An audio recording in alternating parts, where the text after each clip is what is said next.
Yahweh is my God. I made this video because God told me to make a video updating His people about the illumination of all consciences and the Garabandal prophecy. I made a video last year about the illumination of all consciences, or the warning, which was commanded by God. However, it did not happen because God can change His plan. I also thought that it might happen last year, so I am hoping for it to happen until the very end of 2024. But, as you already know, it did not happen, and I was actually disappointed by God. I really wanted something to happen, but it did not go the way that God had said. I did not took it that lightly, and I became angry at God. I asked God why He did this to me. I obeyed Him without question, and He did not do what He said He would do. He did not give me an answer right away. All He did was accept my anger. I did not worship Him for a few days, and I did not pray to Him. I did not obey Him because I am angry with Him. It was hard for me to accept that He did that to me. For me, it is a form of betrayal.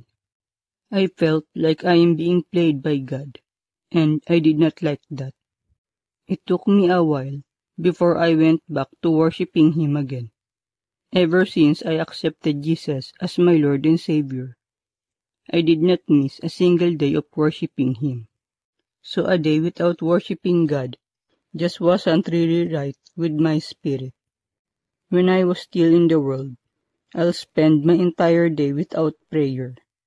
In fact, praying for me back then was a bother. But now, I could not spend a day without praying. I am just used to praying now, unlike before.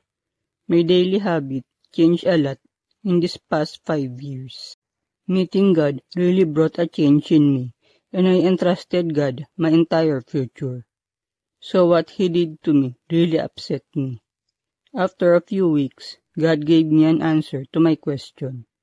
It turns out that He was just testing my obedience, and I did obey Him. You see, God has a habit of testing His children. He did that to Adam and Eve. Unfortunately, they failed. He also did that to Abraham, though Abraham passed his test. So, if you choose Jesus, you are bound to be tested. I guess it was really God's nature to test His people.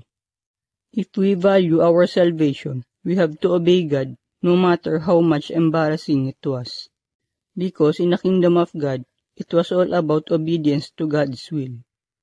Now, God told me last year that He can reroute certain events from happening. He told me that the warning could happen anytime in 2024. But He changed His mind, so it did not happen. However, just because the warning did not happen last year, it does not mean that it will not happen. Jesus told me that time is of the utmost importance, so it will definitely happen soon. We just do not know when it will happen. But when it happens, it will definitely change people's perceptions about the existence of God. Many people will come to believe that God is real and that He exists. Also, about the video that I did about Blessed Carlo Acutis, God told me that He rerouted His plans again. So, the Garabandal prophecy will probably not happen on April 24th. Since the illumination of all consciences hasn't happened yet, then the Garabandal prophecy may not happen this year. But I want to make something clear.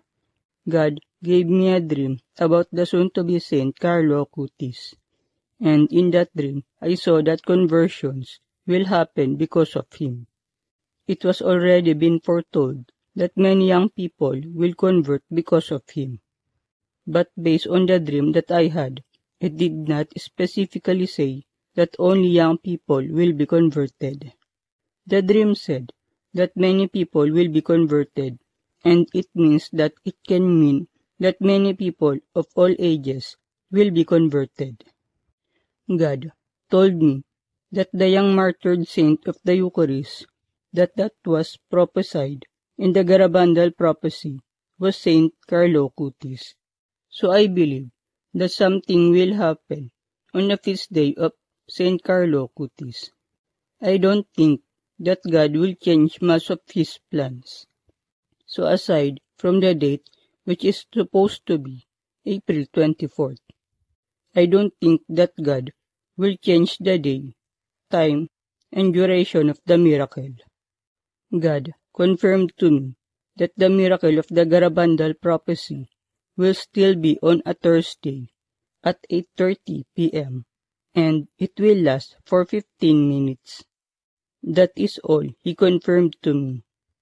I will apologize in advance if the Garabandal prophecy will not happen on April 24th, because God told me to make a video about the Garabandal prophecy and its connection to Saint Carlo Acutis. I only followed what God told me. Again, I just obeyed God. It can mean that God was still giving his people some time to repent from their sins. We are living in the last days before Jesus returns. Just because God changed his mind, it does not mean that it will not happen. We are sent to live in this generation in order to be witnesses of these events. The illumination of all consciences and the fulfillment of the Garabandal prophecy will happen in our generation, and we will live to see it all take place. It is really just a matter of time before Jesus comes back. Repent, turn away from your sins, and get right with God before Jesus returns. That is all. Thank you, and may God bless you.